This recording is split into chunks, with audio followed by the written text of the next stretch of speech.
Well, Jane Goodall, everybody.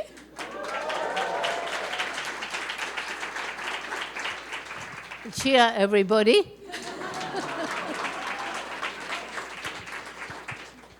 Well, it is such an honor for me to be here. For those who don't know me, my name is Xiye Bastida, and I'm a climate justice activist from an indigenous community in central Mexico. And I was actually TIME100 Next in 2023, so time is making my dreams come true every day. And I have the honor of today having this conversation with you, Jane.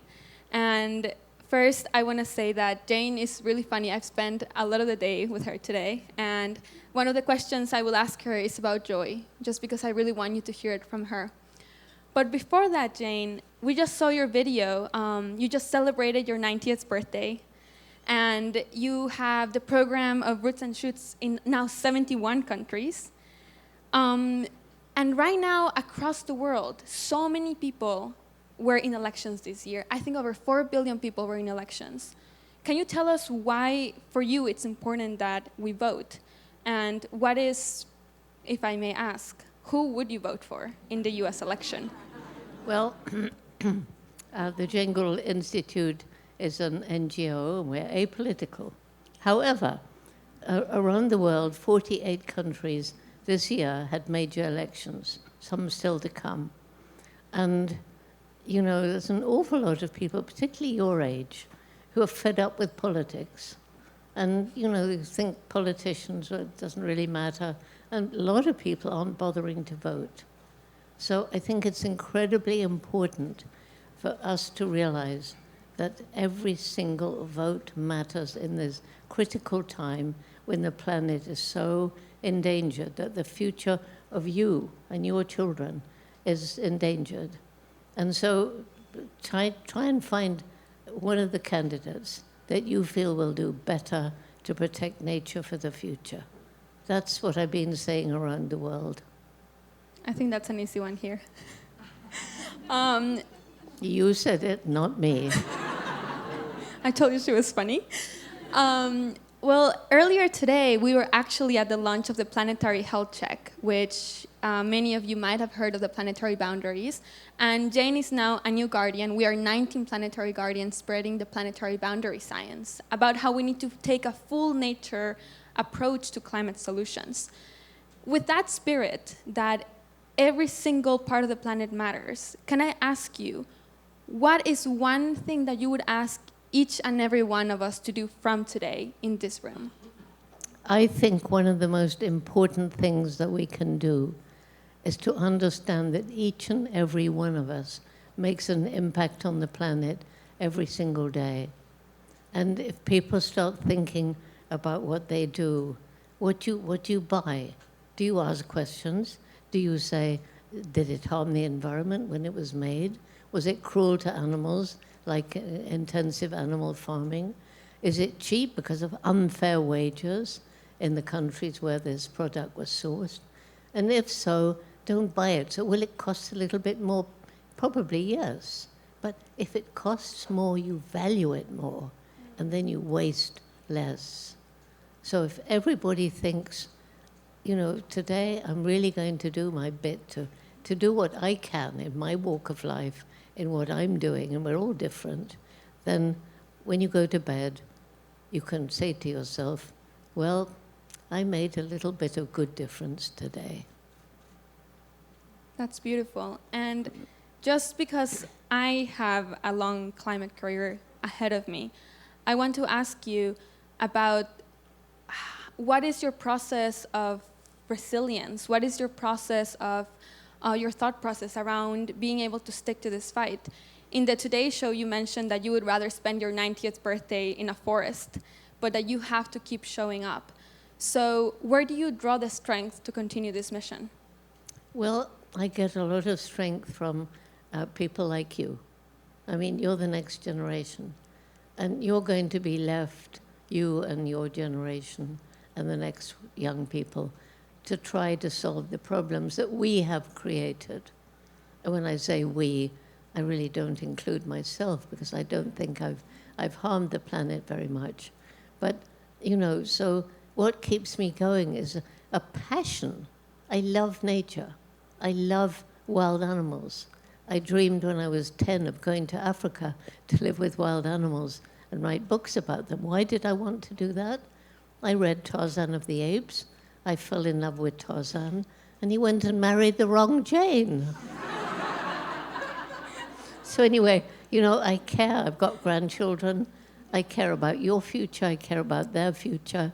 And we've only just met, but, you know, I already feel you're almost like part of my family. I'm dying to introduce you to my grandchildren. That means a lot to me. And I promise that as part of our efforts, we will do enough so that you can spend your 91st birthday in a forest with your grandchildren. Well, maybe you can come and spend it with me. You cannot retract the invitation now. My next question is actually about your work with chimpanzees. I know most of us might know Jane because of it.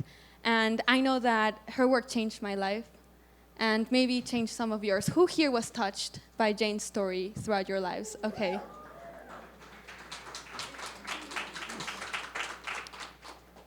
And when we met a few months ago, I don't know if you remember, in Davos, we were sitting next to each other for 2 hours whispering because there was some meeting going on, and we were just whispering to each other. But I was sharing about my experience with the gray whale and how I was able to meet the gray whale in Baja California Sur. And even though I have been doing my climate work for a long time, touching, like a gray whale coming up to me, a baby gray whale coming up to me, touched me in a way that I've never been touched before by nature. And I wanted to ask you, if you could share with us some of the experiences in your life that have touched you in that way. Well, you know, the first experience, honestly and truly, as I was a child, was my relationship with my dog. And so, you know, then I was given the opportunity to go and learn from not just any animal, but the one most closely related to us, the chimpanzee. And out there in the forest, as I gradually got to understand them and learn them as individuals, they were almost like part of my family. And I learned an awful lot from them about the relationship we have with the natural world. So when, I hadn't been to college at that time, and when I got to Cambridge, where I was told I had to do a PhD because there wasn't time for an undergraduate degree, and the professors told me I'd done everything wrong. I shouldn't have given the chimps names. They should have had numbers. And I couldn't talk about personality, mind, or emotion because that was unique to us. So I'd already learned from my dog that that wasn't true. You know it's not true. And the chimpanzees, because they're so biologically like us, they help to break that mindset that put humans at the top. Now I grew up in a world where I knew this, where I knew that other animals like dolphins were incredibly smart, and I think whales are like 30 times, fact check me please, well, like 30 times more empathetic than humans. I'm getting a nod over there. So yes, whales, imagine feeling that empathy and that love for the ocean and your calf and still trusting humans to have that connection even after they were hunted. So in a way, we are already repairing our relationship with nature by being willing to understand nature. And I think you have changed so many of our lives in your 90 years of life. My last question for you is, in 90 years, it will be the year 2114. What do you hope the world is like in 90 years? Well, we've learned today that scientific, very, very careful scientific analysis of the state, the health of the planet, gives us 5 years before we reach a tipping point, which will push us into a very frightening future. And so what I'm hoping is that within the next 5 years, I could be a bit generous and say, well, if we really start working now, it's less than 5 years. We have a bit longer. But I would hope that we have got together because we know what to do.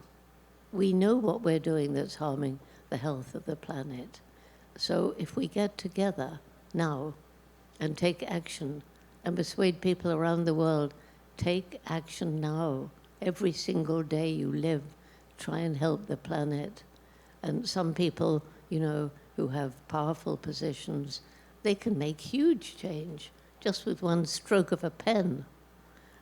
But all of us can do our own little bit. And if we do that, then I hope that at the time you mention, we will be feeling that, okay, we've passed the crunch.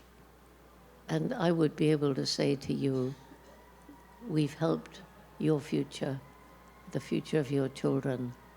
We can't relax, though. We have to go on fighting. Sometimes I think our baser instincts to really do everything that improves our own life and the life of our family or the life of our company. We've got to start thinking like the indigenous people about the future generations. Thank you, Jane. And I am going to ask you one last thing, just because I really want to know this. What is your favorite place on Earth and why? And I want all of you to think of that as well.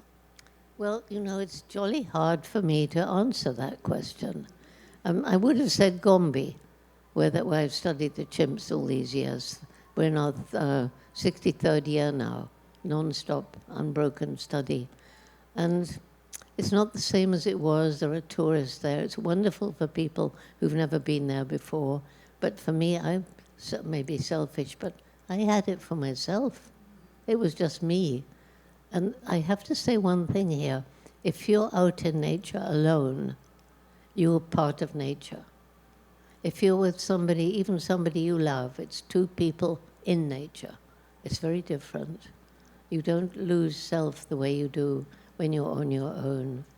So I can think of many places where I'd love to be. It's very much to do with the friends I have, being with people that you really care about, having fun. You and I talked about having fun, and having fun is incredibly important.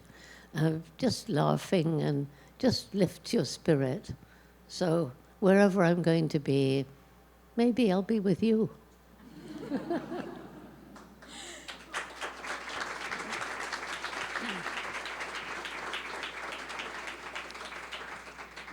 Thank you, everyone, for joining us in this conversation with Jane. I am really honored that she's invited me to be part of her family.